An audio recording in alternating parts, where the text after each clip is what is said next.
all you've got to know is two things. You've got to have a general idea for where you want to go, what you want to be, what's the vision, like what are you working towards, and then what's your next step. That's it. If you're sitting there thinking that you're going to be able to map out steps 2, 3, 4, 5, 6, 7, 8, you're wasting your time.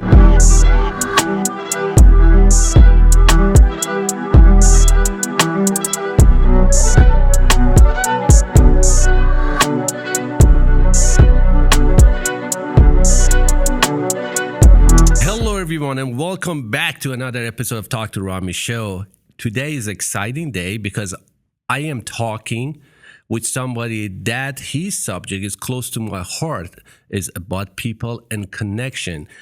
Connor Dehlin is here right now, and we're going to talk about his entrepreneurial journey and what he has done as a speaker. And you have done 10,000 hours of speaking, 48 different states in the 8 different countries. And the good part is he's a connection coach, which is the most important thing right now with what's going on in the world, is to create that connection. And we're going to know how to create those connections, how to maintain those connections, and how to scale those connections. Connor, welcome to the show, my friend. Thank you so much for being here. Absolutely. It's good to be here, Rami. It was fun to meet you in Texas a few weeks ago, and cool now to be on the show. So thanks for the invite. I had so much fun, believe it or not, Connor. I had so much fun listening to you because what you were talking about, it was so close to my heart because I am the connection guy. They call me the connector. I love connecting with people. Mm-hmm. And how you present this, subject on the stage and how you actually broke it to the different parts and the pieces and explained it to audience was really phenomenal. But as you know, right now, everybody wants to be on the social media. Everybody wants to post things. Everybody wants to take their business to the next level, to the different channels of social media. But they don't know what to do. They don't know how to do it. Yep. How you tell people, how you walk them through this process. Could you walk us through the first, what is actually social? Are we really need to be there? And some people, sure, they say that I didn't meant to be on social media, man. I just make money.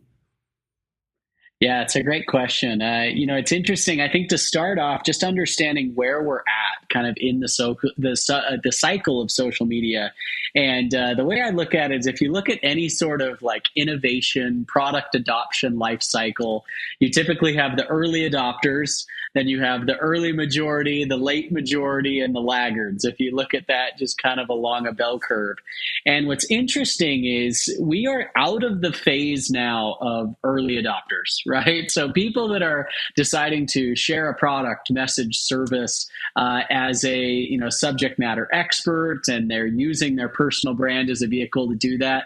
You're not an early adopter anymore, right? Like now we are stepping into the phase where you're in the majority, right? We still might be in the early majority, but everyone is realizing, man, having a personal brand today is so important, and it's not going to go away, right? Like I argue, if you don't have a personal brand and online presence in the next 5 to 10 years, you'll be irrelevant. Like you're extinct, because it's just hard to know who you are.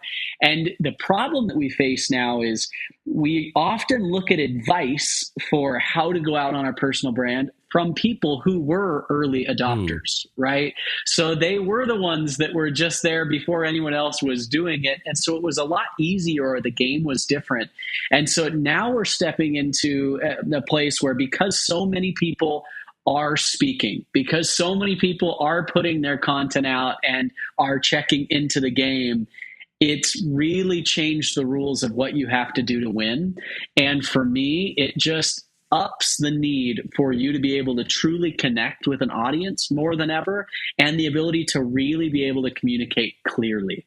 Because as we're all communicating so much, the effect of that is it's diluted what we're saying. And so it makes it so much more crucial to get really, really clear about what it is that you have to offer, who you can help, why that matters to them, and how can you communicate that quickly and clearly.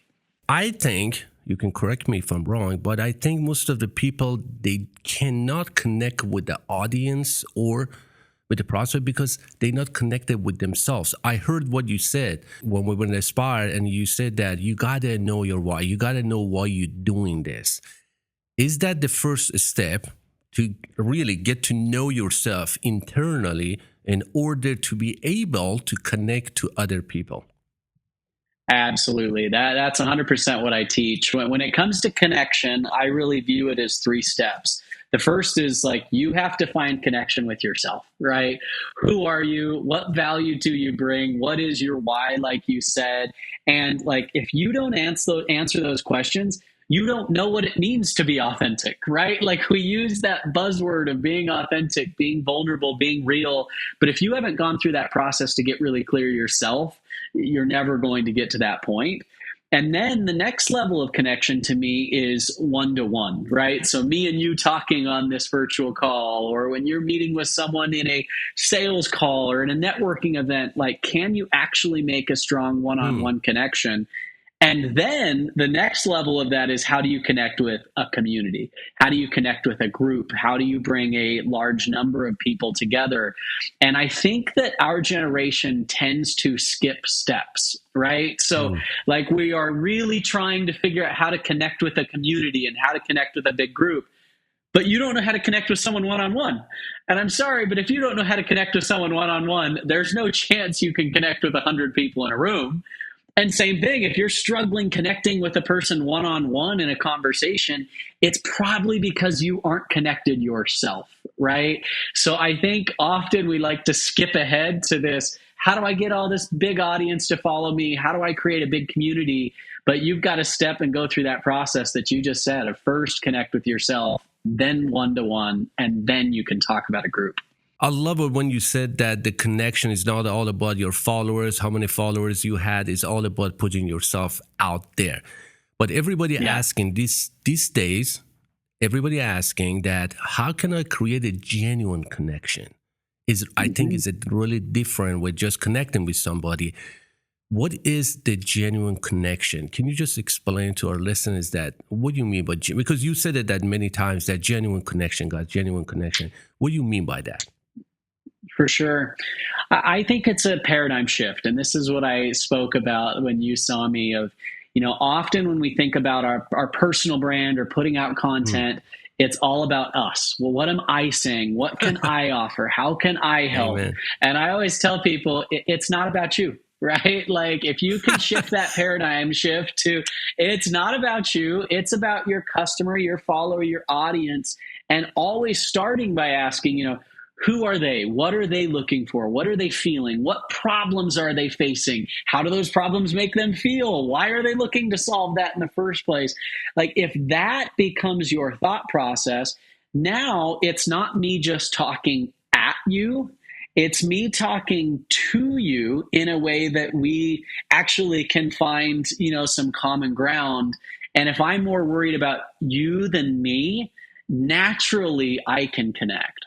Basically what you're telling me is just create that value, just create the Yeah. value. And I love it when you ask the audience, when sometimes like you told the audience actually that yeah, I always ask people, tell me in 60 seconds who you are, what you do, why you do it, and create a value. And most of the people, they can't do it. What is that, God? Yeah. And it's so true because it is way easier to talk about yourself in a half hour than it is Yeah. in 60 seconds, right? And I think that goes to show why so many people struggle on social media. Because in social media, our attention spans are shorter than ever, right? Like we have a split second for someone to make a judgment if you are, worth following or worth listening to. And so, I think there's a whole new level of clarity that comes from okay, if you had 60 seconds to really connect with someone, and if all you did was just stand up and, if I said, hey, I'm Connor Dehlin, I've spoken all over, I run 4 different businesses, I'm an entrepreneur here, and I just listed off accomplishments, that's nothing for you, right? And so quickly you realize, how can I in 60 seconds? Hey, I understand what you're feeling because I felt that way before, and here's what I found. here's what I do to help people, right? Immediately that's shifted. And I think that's where that to get to that level of simplicity and clarity, it takes work, right? And it Oh takes yeah. you really asking the tough questions and defining that and refining it over and over. And a lot of us just don't put in that work. We just kind of talk to talk. Absolutely. I think that's the key, that you were so natural on a stage. And that's, I haven't seen anybody that natural. I have seen so many speakers, but you were so comfortable on a stage and actually talking to people Thank you. and doing that connection. And I know you teach a lot of people for public speaking. And what are the biggest fear people are facing when they're going to do public speaking on the stage? Is it like fear of the Yeah. crowd, is not connected? Before I give you that answer on fear, I'll connect it to what you were just saying with public Yeah. speaking. I get the chance to speak a lot on stages with celebrities, right? So I'm typically in a slot where I'm like right before or right after some really big names, right? So for example, I spoke recently in LA to 5,000 people right outside the Staples Center, right in front of Magic Johnson, right? So Oh yeah, yeah. I I saw have that post. That was yes, cool. yeah. So I had a 20-minute speaking slot right before Magic Johnson. And I realized, I have to be humble enough to know they're not there to see me, right? Like, they are way more excited to see Magic Johnson than me right now. And so what did I do? I got up on stage and I immediately connected to them of, hey, look, I'm not Magic Johnson and you're waiting to talk to him. None of you know who I am right now. So here's what I'm going to do. I'm going to fly through this. I want to go through this, this, and this, and here's why it's going to help you. And I'm going to go through it faster than I ever have.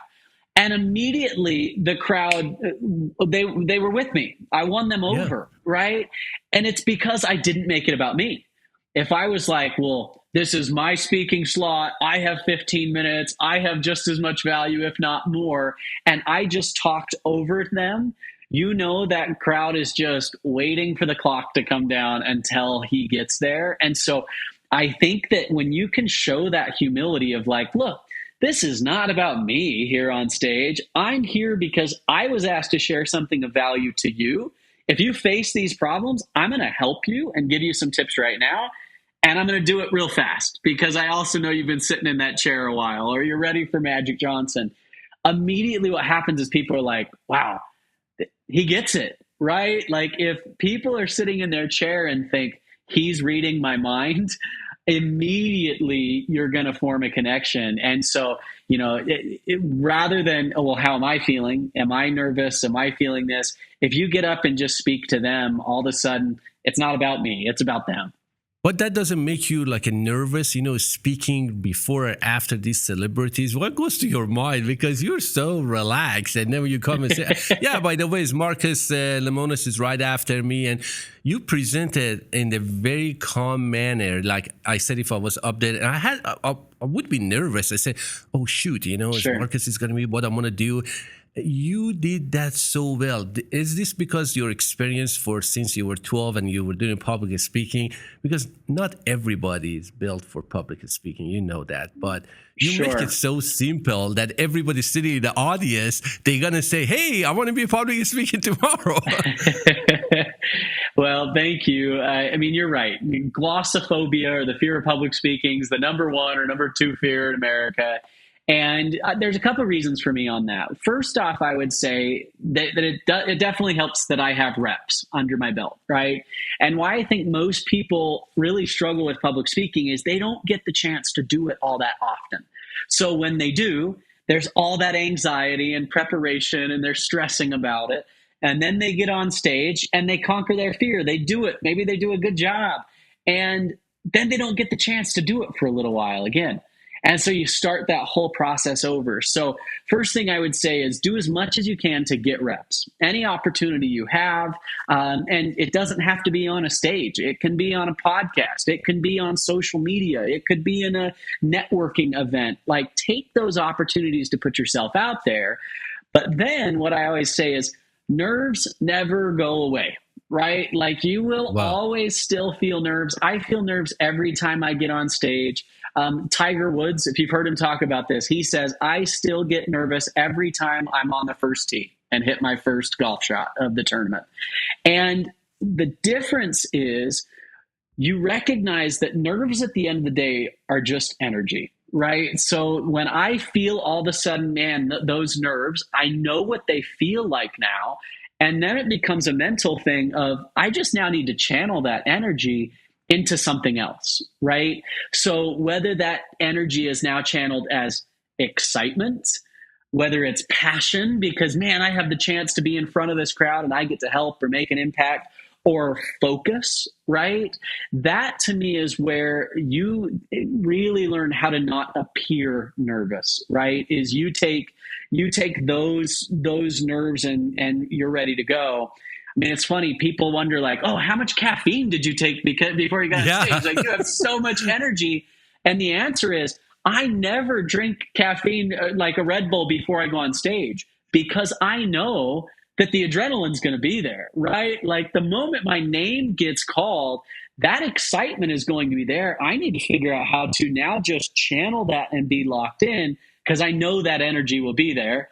And then it's funny, typically I'll drink the energy drink when I get off stage, because now I have this drop off and I'm going to talk to everyone and do all this stuff after. And my adrenaline may not be as high. There was a guy sitting next to me, and I told him when you came on the stage, I said, dude, I promise you, Connor had probably two Red Balls before coming on the stage. I said, yo, man, he's jumping up all around the stage, and he's jumping. I said, man, this guy got so much energy. And I can tell you that energy, it transfers. Like I look at all the audience, no doubt, man, they were all excited. They were all like energized. And because you were moving around and you transfer that energy, like I think we as a human, we transfer the positive energy and get the negative energy at the same time. But going back to the public speaking, do you think, do we have enough resources and tools right now to get trained for public speaking, as well as put ourselves out there? Because a lot of people are saying social media is just a social media. It's not a real human to human connection. I believe that. I believe that is a tool, but nothing's going to replace face-to-face connection, like as you said. But how can we leverage all this technology, even the AI? Some people still don't know it. How can we leverage that in order for us to go to the next level? Yeah, great question. So for me, I think you hear people often talk about like old school versus new school, as if the two are mutually exclusive.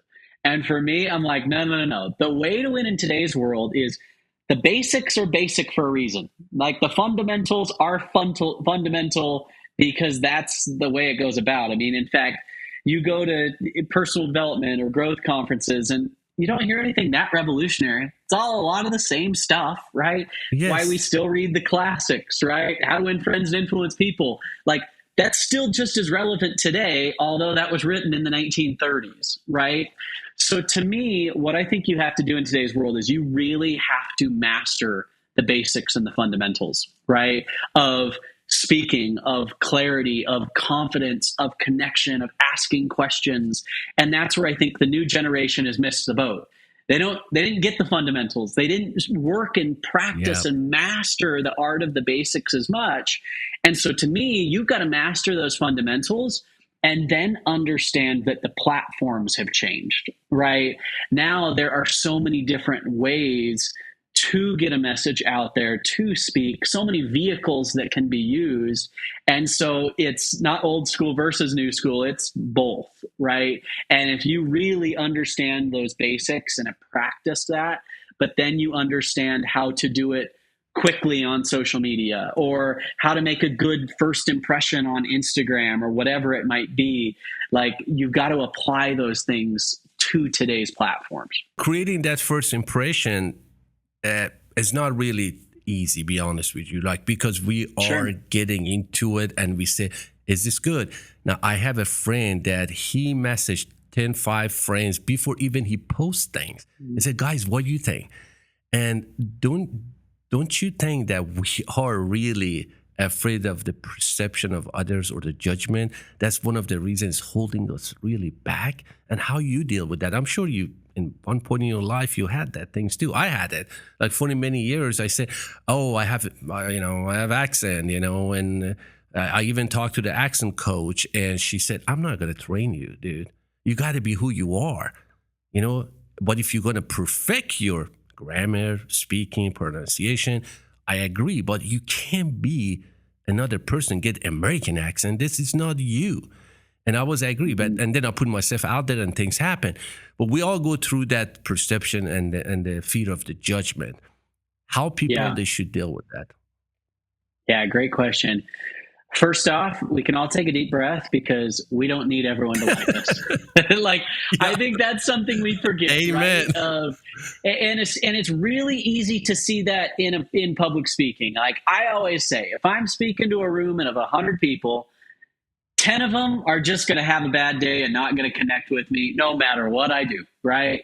And it is so easy on stage to find those 10 people and then obsess about them. And you're trying to turn them and win them over and get it. And it is like, when I sense that there's 10 that are that way, they are ignored. Like, I don't care. They can be in their own world and do their own thing.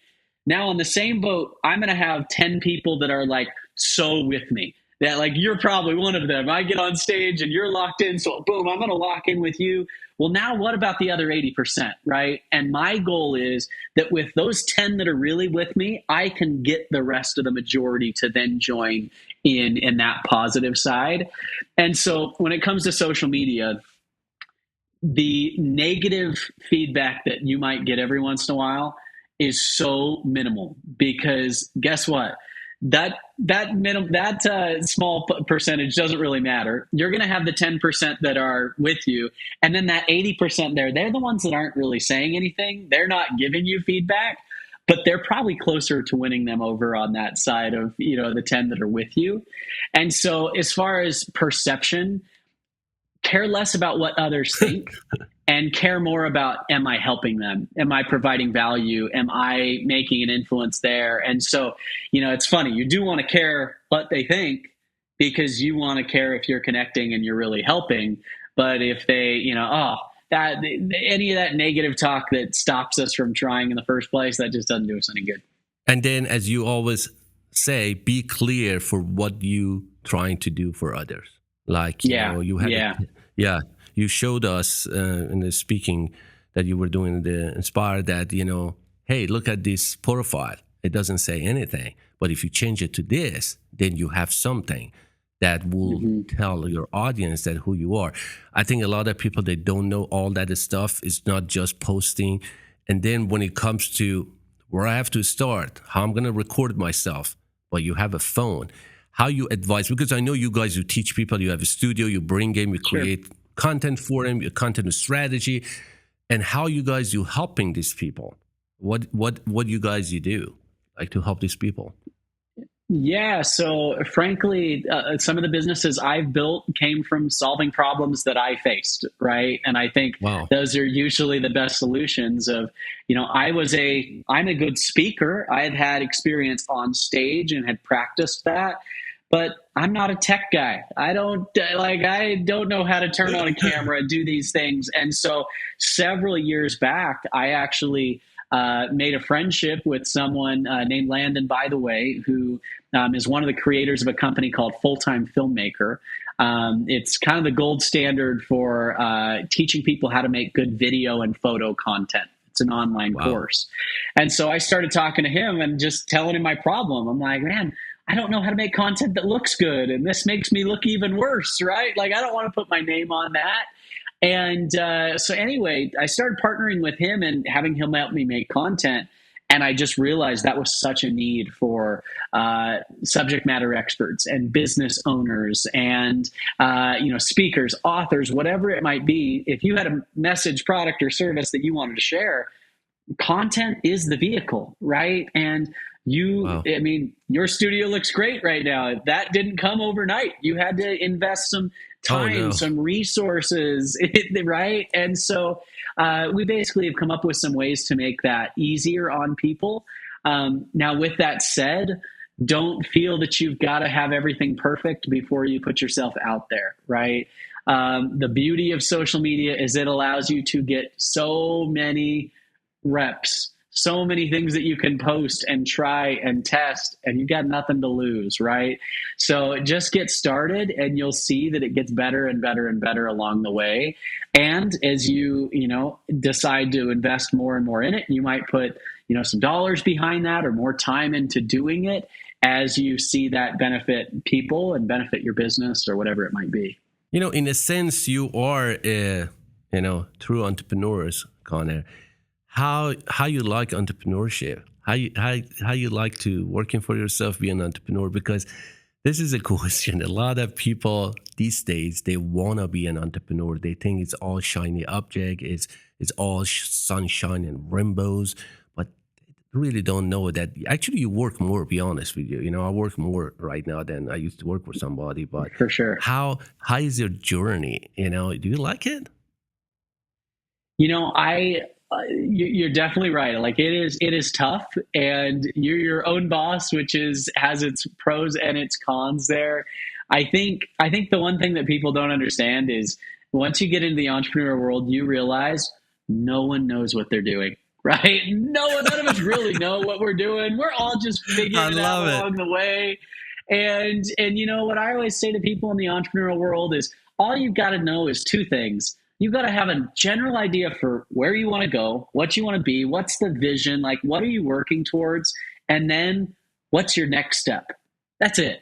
If you're sitting there thinking that you're going to be able to map out steps 2, 3, 4, 5, 6, 7, 8, you're wasting your time, right? And so if you genuinely know where you want to go, and then you know what that next step is and feel good about the place you're in and keep going, those next steps just naturally appear.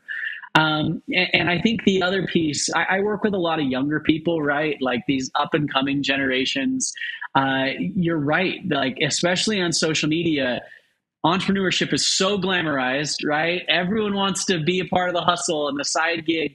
And to me, I think a lot of people still forget that you've got to pay your dues, whatever that looks like. You still have Amen. to get that experience in. And so, my advice to younger people is, awesome, you want to be an entrepreneur, that's great. So why don't you start by finding someone that's exactly where you want to be, that's mastered what they're doing, and go be around them. Go work for them. Go follow what they're doing. Go learn it. And then when you go to start your own thing, you're doing so from a place with a little bit more stability and, not of a little bit more knowledge because you've seen it done before. Yep. But as a connection coach right now, what this is my actually, I know you're busy. This is my last question because it's so close to my heart. As a connection coach right now, what is the one thing people they have to learn? I think the main reason that we don't connect with others is we don't truly take the time to connect with ourselves. Amen. And Amen. I'll tell you, I've kind of had my own awakening over the last several years, and I realized I lived so much of my life in a race. I, had to get to the next thing. I was very accomplishment driven and checking the boxes. And you realize somewhere along the way, you're like, you never get there. There's not a top of the mountain where you check it off and then you're finished. Like it's a continual just journey of life. And so when you take the chance to really slow down and check in with yourself, it then puts you in a position where you can go all out, where you can live life passionately and chase your dreams and do those things and connect with others. But if you're just always in that run mentality, you're not going to have that true connection with yourself, with others, and be able to bring people together in the way that you want. Basically, what you're telling me, we have to be a little bit more vulnerable, right? Yeah, for sure. Both with ourselves and with others. And, perfection isn't something that's even achievable. So I try for that. Let's go for enjoying life and helping others do the same. But a lot of us, we really think that vulnerability is a sign of weakness. I talk to so many people every day. They say one of the reasons that I'm not going to be vulnerable because I don't want you to think that I'm weak. You agree with that? Oh, no. I mean, I think vulnerability is a superpower, and I think it's the key to connection. I'll leave you with this, something I think you can apply right away is I always say, if you want to connect with people, learn these three little F words, right? And the three F Wow. words are feel, felt, and found. And so, feel, felt, found. And the way you approach people is basically, if you could say, hey, I understand how you feel because I have felt that way before. And here's what I found. Like, that is vulnerability, of when you can tell people, hey, I understand what you're feeling because I had this point in my life where I felt that way and I was doing this, right? And then you can actually give them some steps or a path to take, or guiding them along the way. Like, that's true vulnerability. And so often we just lead with, hey, here's what I know, here's what I know, here's what I'm doing, here's what I can do to help. Where if you can take that bit back and really understand the pain, understand the problem, and connect with people there, they're so much more likely then to be on board with whatever solution you might be bringing. Amen. That was so good, man. Thank you so much. Thank you for your time, Connor. But before I let you go, I want you to complete this sentence for me. Connor is. Alrighty. What is it? Connor is. Yep. Complete the sentence for me. I'm going to say it in an affirmation way, of course, because that's how we want to do it. I would say Connor is in the moment and enjoying life. Amen. Amen. I love it. I love it. I love it. I love it. Thank you so much, brother. I really, enjoy my conversation with you, and I look forward to see you in person again in one of the, the summit and conferences that you travel and do. But if people, they're going to get a hold of you, just go to, your website, your social media handle, how they can get a hold of you. Yeah, Instagram's probably the best. It's Connor Dehlin, ConnorDehlin. Right in my bio there's a link to get in my weekly newsletter. So I send out a weekly newsletter with tips on communication and connection and understanding the platform. So I'd love for your audience to join that. And I've got a book coming out this summer, so you'll be seeing. That's what I was going to ask you. Well, yeah, book coming out in July called Worth the Follow, and so you can check that out. Amen. And then obviously my companies that help people with strategy behind the content and then the actual production. If those of you are ready, we can help you with all that. Thank you so much, Connor. Thank you for your time. And I really appreciate it, buddy. I really appreciate it. Absolutely. I'm glad we did it, and fun to chat with you. Thanks, my friend. Thank you. Until next time. Bye.